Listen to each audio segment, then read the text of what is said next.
And, well, most of the Brazilian fans thought that Dean is like a big head actor. Yeah. Most of the TV show. They're actors always trying to save them, help them, and he's like, huh? Yeah. And what do you think about it? No, I think it's true. I think that Sam and Dean have been historically fairly unappreciative of Castiel's contribution to things. And you know, they never really reach out and do. Actually, there was one time that Dean reached out to try to do something nice for Cass. When he found out that he was a virgin, and he brought him to a whorehouse. That was sweet. Yeah, kind of sweet. But for the most part, yeah, they don't really.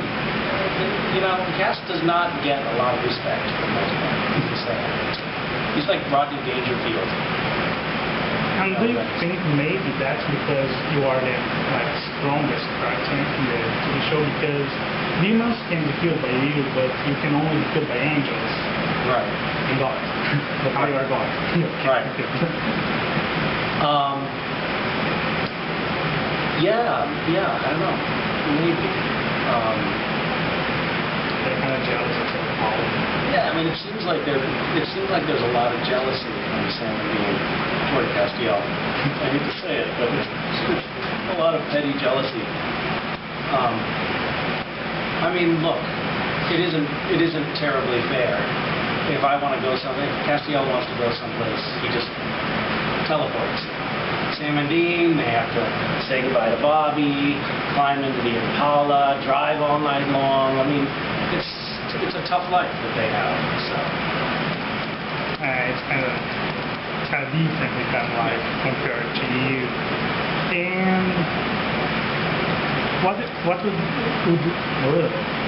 you like to catch to do next season? For example, not what they are going to do, but you want him to stay as a badass like he is now, or you want them to come back as an angel and forget about the souls?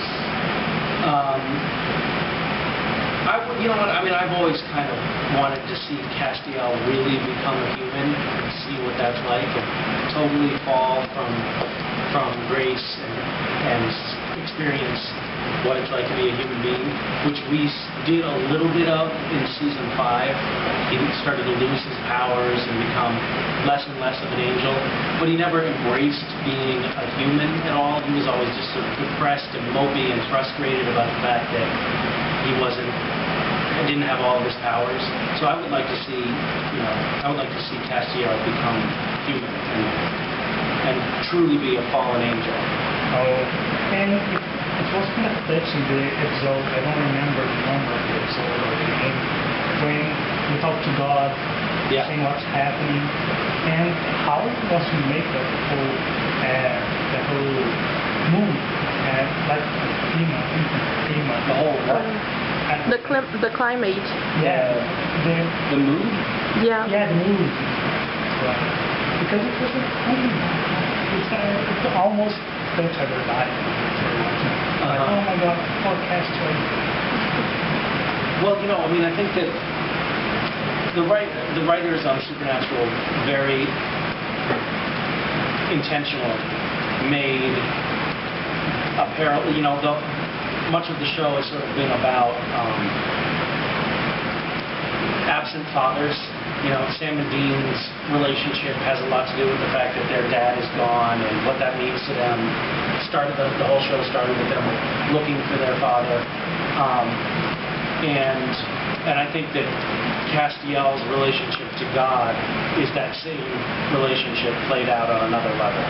So Castiel's looking to God for answers is like him looking to his real father, his absent father, and not being able to find the answers, which makes it, I think, a more emotional kind of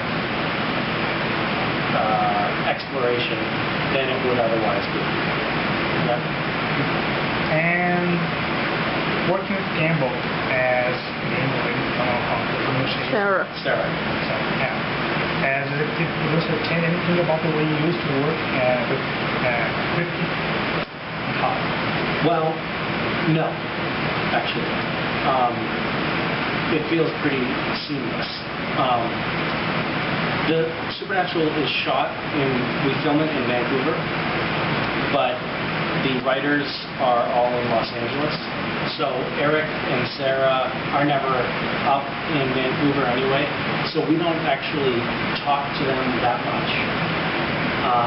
And Eric is still working on the show, just he's not there every day. So his influence is still in all of the writing and in the stories. So it's not like a total 180-degree change on the show. If it was a lot of shows shoot in LA and the writers are in LA and the writers come to set every day, and that would have a very different effect. But because Supernatural, the writers are removed from the actual shooting, it doesn't have as strong of an impact. But I think Sarah's done a great job. I mean, I actually think that season 6 was really not a big network in the States. Yeah, they are cable, right? No, they're broadcast, but they're the smallest broadcast network. There are 6 networks. There's ABC, NBC, CBS, Fox, and CW. So there are 5 networks that are broadcast. And CW is by far the smallest one. Always has the smallest number of viewers. So it's interesting to see that the smallest network gets such good viewership overseas. I think Supernatural has been, as we have noticed, it's the TV show that has the most The greatest audience here. And fans here. Really? Yeah. About 1.5 million, like yeah. Viewers? 1.5 million. Really? Yeah. It's like a lot of. That's about the same as in the U.S. It's pretty amazing. That's amazing, yeah. Wow. And, well, you are kind of workaholic. I wouldn't call it a holic, but yeah.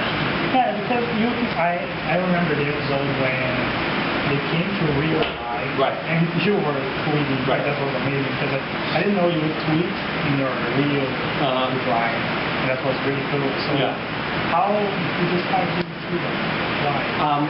The publicist for the CW called me and said, would you answer a few questions for us on Twitter for a publicity thing? And I didn't really know what Twitter was, and I said, well, why don't I'll just open an account and start keeping. And I was just fucking around. I was just having fun, and I didn't think that. I mean, now I think I've got like almost 200,000 followers now on Twitter, which is kind of crazy. Yeah. It just seems like it's taken off. So, but I didn't expect that. And you also create that Randall X account. Yeah. Before Twitter, right? No, Twitter. Not before. After I started Twitter. Yeah, I used the people who I helped start that by using the people who follow on Twitter. So those most of the volunteers are people who follow me on Twitter, and most of the fundraising is done over Twitter. So it's there's a symbiosis. Oh yeah. And about your political career. Oh my God. Career. Yes. Career. Yeah. Do you think about coming back again? I don't know. Every once in a while. I mean, I used to think I was going to be a senator or something when I grew up. I really was focused on that for some reason. And then I started to. I interned in the White House for Bill Clinton, and I didn't love what I saw, so I kind of thought, all right, let's do something else. And then I started acting. I haven't really given it much serious thought since then. I hate that you have to watch what you say, and you can't be offensive and all that. That's just terrible. And about the other roles you have been like and what's the name of that movie? Carla, Yeah. my friend made me watch I'm it. sorry. I try to tell everybody. She showed me your nipple. Like, Whoa. I can see his nipples. I tell everybody not to watch. I think it's a great movie. It's not a good movie, and people should not watch it.